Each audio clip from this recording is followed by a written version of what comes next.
Alors, bienvenue à cette nouvelle chronique d'Affinity Photo, dans laquelle maintenant nous allons intégrer une fenêtre à notre maison soulier.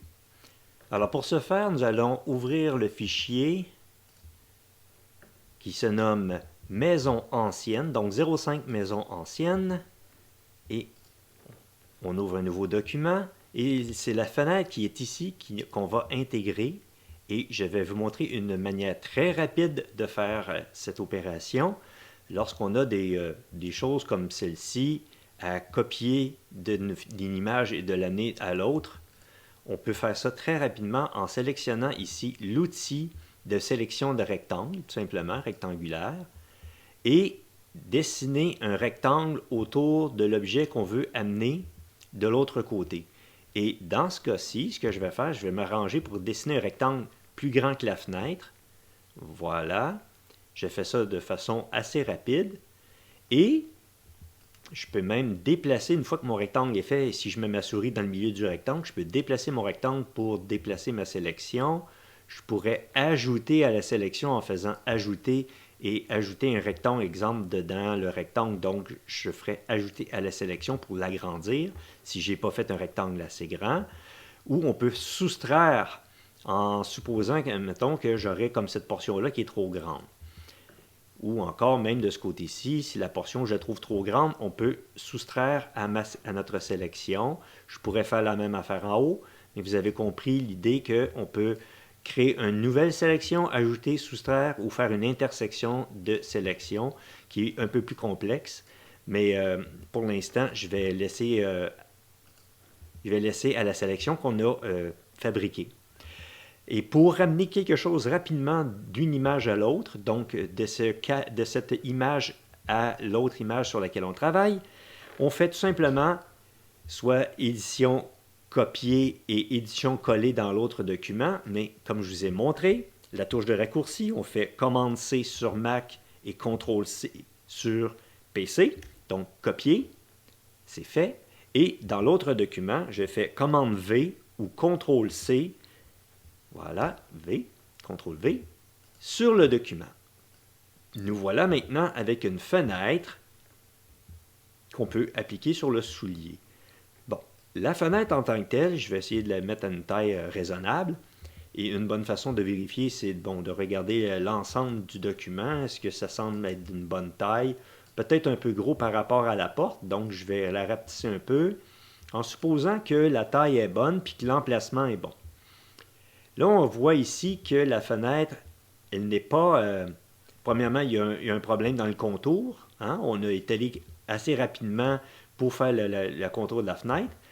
Et ici, on a le calque de la fenêtre et on pourrait y ajouter ce qu'on appelle un masque. On en a fait des masques à chacun des autres items qu'on a ajoutés. Celui-ci, on n'a pas créé de masque.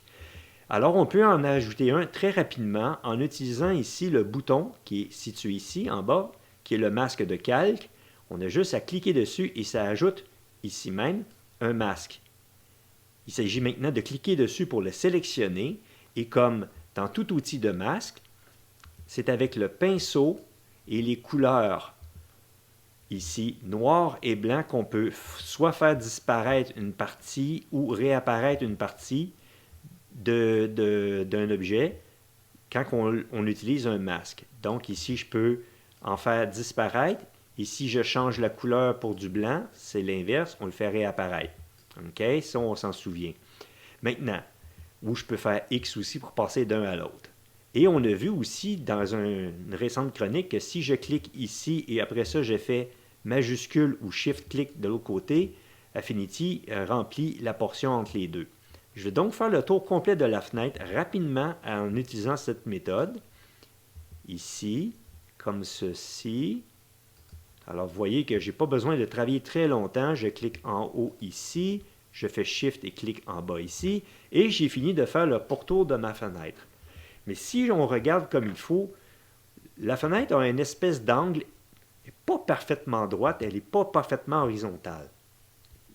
Une façon simple de gérer ce genre de situation dans Affinity, je vais changer d'outil ici, c'est d'utiliser les guides ici, c'est-à-dire les règles qui sont en haut et en bas, en haut et à gauche plutôt, excusez-moi.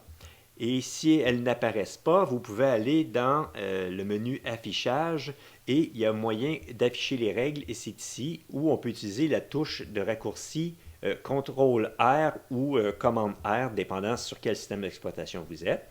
À ce moment-là, ici, les règles apparaissent. Donc, si je veux les faire disparaître, je fais CTRL ou commande-R. Si je veux les faire réapparaître, je fais CTRL ou commande-R.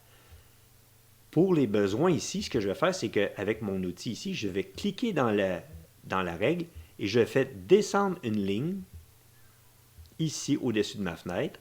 Je vais faire une autre opération comme ça, mais cette fois-ci, je vais la descendre en dessous de ma fenêtre. Maintenant, je vais prendre la règle de gauche, je vais en glisser une ici à droite de ma fenêtre et finalement, je vais glisser un dernier guide à gauche de ma fenêtre. Alors, on voit ici que j'ai créé un carré ou un rectangle parfait à l'aide des guides qu'on glisse à partir de la règle et on peut les placer où on veut dans notre document. Par la suite, ce qu'on va faire, c'est qu'on va essayer de faire en sorte que la fenêtre soit alignée avec ces guides-là, les quatre coins, et ça va faire en sorte que notre fenêtre va être droite. Malheureusement, lorsqu'on essaie d'appliquer une déformation à un objet qui a un masque, la déformation ne fonctionne pas bien.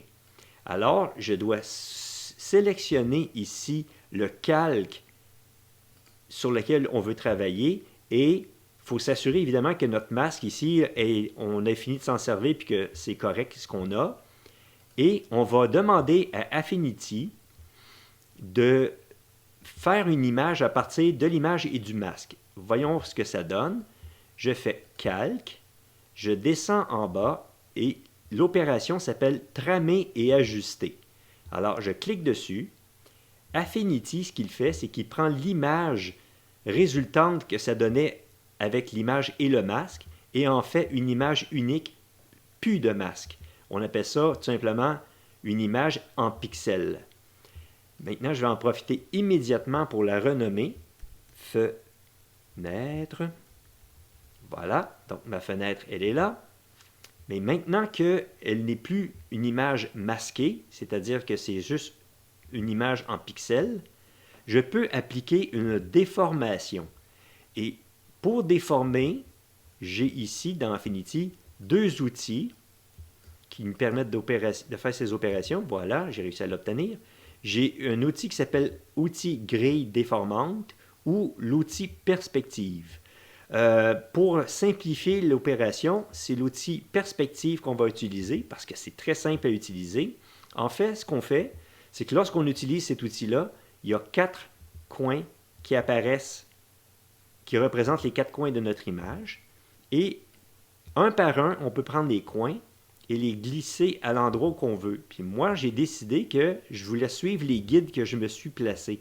J'en ai déjà un qui est parfaitement ici, mais je peux prendre les quatre coins et les glisser tout simplement pour donner l'image que je veux.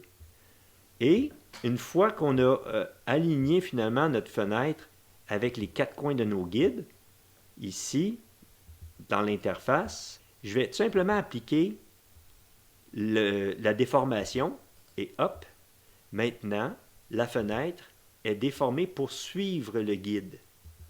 En fait, mes guides que j'ai ajoutés. Lorsque j'ai fini de travailler mes guides, je les clique dessus et je les ramène au-dessus de la règle, comme ceci, pour s'en débarrasser, les faire disparaître, tout simplement. Alors, je prends mes guides, j'en ai plus besoin, je les glisse. On voit maintenant que ma fenêtre est bien droite en haut, en bas, à gauche et à droite. Et si je recule avec CTRL 0 ou commande 0, on voit ici que tout est bien. Ah, je vais me débarrasser des guides qui étaient... Allez hop, on dirait qu'il ne veut pas s'en débarrasser. OK, c'est fait. Alors, maintenant que je me suis débarrassé de mes guides, on voit ici le résultat final de la fenêtre intégré à la chaussure. Puis, si on veut, on peut toujours continuer quand même à l'ajuster la taille, etc., etc.